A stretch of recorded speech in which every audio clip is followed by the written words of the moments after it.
Thanks for staying up with me, Alicia Malone, for TCM's 31 Days of Oscar and our look at Oscar-nominated remakes. Our next film is an interesting one. It's a Western remake of an acclaimed Japanese samurai film. From 1960 and directed by John Sturges, it's The Magnificent Seven.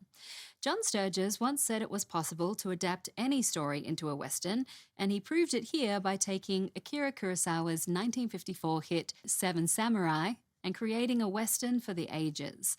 The basic plot remains: a small village is being terrorized by bandits, and the villagers hire 7 men to protect them.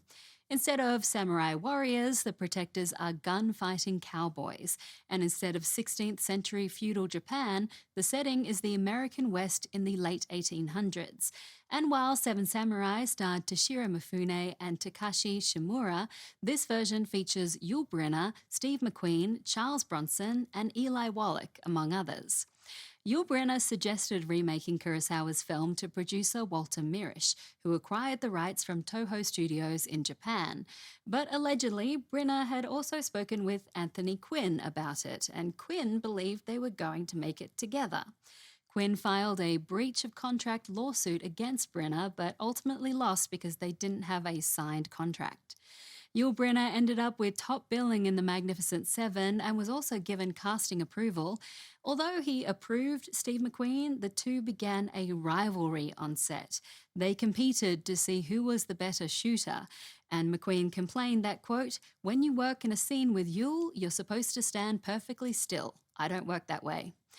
At the time, Brynner was the biggest star and McQueen was mainly known for working on television, but that would soon change. Nominated for Best Music Score at the Academy Awards for composer Elmer Bernstein, from 1960, enjoy The Magnificent Seven.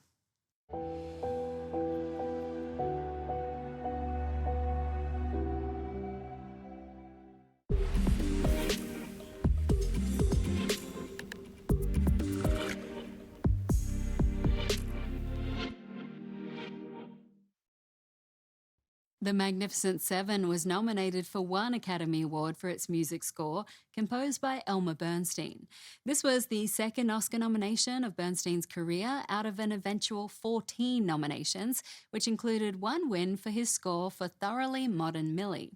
It was Ernest Gold and his score for Exodus that took home the Oscar in this particular year, but over time, Bernstein's score for The Magnificent Seven has become much better known. That's partly because United Artists later sold the main theme to Marlboro cigarettes for use in its TV commercials. The Magnificent Seven was a major box office success, spawning 3 sequels, a TV series, and a 2016 remake starring Denzel Washington, Ethan Hawke, and Chris Pratt.